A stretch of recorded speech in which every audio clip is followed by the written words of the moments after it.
I tried the viral tree branch slapping technique, and I'll tell you what, it's not as easy as it looks. If you're like me, you went to the park, you grabbed some tree branches from a tree, you cut off the leaves so that you could cover it in paint, and then you're expecting instant satisfaction with a painting of a landscape. But after you tried a few times, you realized this is not really working. I even tried a big branch on a big canvas, and I wasn't super impressed. So here's my suggestion. Plot twist. Don't use tree branches, especially if you want to do this on a smaller scale. Go in your backyard and cut out some weeds or different plants that have a branch-like structure. This really opens up your options, and they are flexible, so it's much easier to get more of an imprint on your canvas. So I got a whole bunch of different ones to try.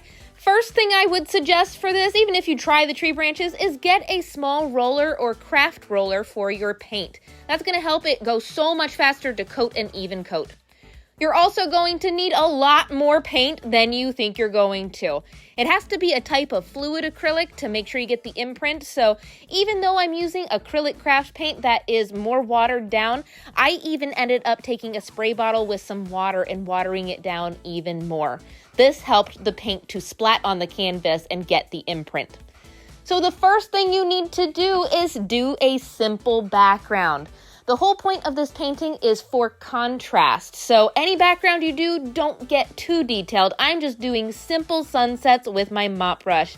This is an orange and yellow one. And if you want, you can do like a very faded mountain in the distance, either in the middle or at the bottom. Here's a green and yellow version, super simple, again, just with my mop brush. Here's a colorful sunset, you could do that, but keep them bright colors. Here's a blue one. I did a couple 8x10s as well, and I just did the little bit of an imprint of a mountain at the bottom with just doing a wavy line going all the way down. So that's what you need to do to start. Then take your plant. This was a dried up weed that really does look like a tree, so I think it's going to work. Now cover your surface. I just used a piece of cardboard. Take your roller with the paint and roll it right over top. The roller also helps to flatten it down a little bit so you can position it the way you want it a little bit. There's my tool. And then go to your canvas and just splat. That's perfect. We can work with that. And you can do it a couple times in different areas. You don't have to load it up again. Just do a few. That's how you start. Now, have you ever played Connect the Dots? One thing that I'm pretty sure most of the viral videos aren't showing you is they're doing the splat and getting the imprint, but they have to be going in with a brush and kind of connecting the dots. So you can do that. The less dots you have to connect, the better, but I've been taking my brush and making sure they have a base and all the branches. Here's the blue one. I used a dry grass that had a very branch-like structure and splatted a few times. That one really worked because it had really thin branch-like structures. And go back and fill it in.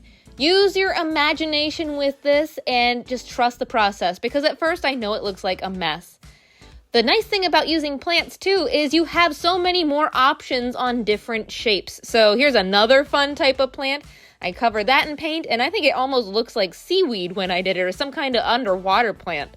So I did wavy branch-like structures for that one. And here's one that had a little bit of a chunky nature to it. Now, I think this one would have worked a little bit better if I had taken some of the leaves off. It kind of looked like a mess there, but you know what? We made it work. It kind of looks like a burning bush of some kind with that orange sunset. Here's the lilac bush with the leaves taken off, but I left some of the flowers at the top, so it looks like it has like little leaves. And I connected some of those branches as well. As long as you have the faintest little imprint of the branches, it gives you something to work with. Here's some fun grasses. I had to try these just for funsies. I'm going to try this on this orange one here.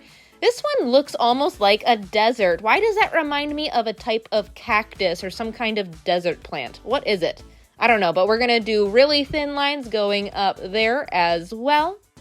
Okay, here's the last one. I took the dried grass that worked really well for the blue one. I wanted to try it on my pretty sunset here. Now the final step is you have to add a moon up in the sky or any extra details. So I'm going to take my pouncer sponge with white paint for this and just press down and twist up in the corner. And there's a super simple landscape using a dried weed from my backyard. And make the details all different. So I did just suns in some, but I also added little details like birds. A lot of you said I should do stars on my blue one, so I took a toothpick. You could also use the splatter technique. Those really stood out.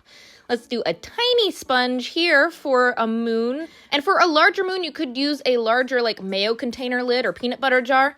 I tried to do the stamp method and it didn't really work that well, so I just filled it in with a brush then, but you could use a pencil and trace a big circle like that and fill it in if you wanted a bigger moon. And here's my final results. I even fixed up the one on the big canvas. This was an adventure of a project. I gotta go clean up all the splatter paint that's in my studio now. Good luck if you try it, have fun, and remember, trust the process. Happy painting, everybody.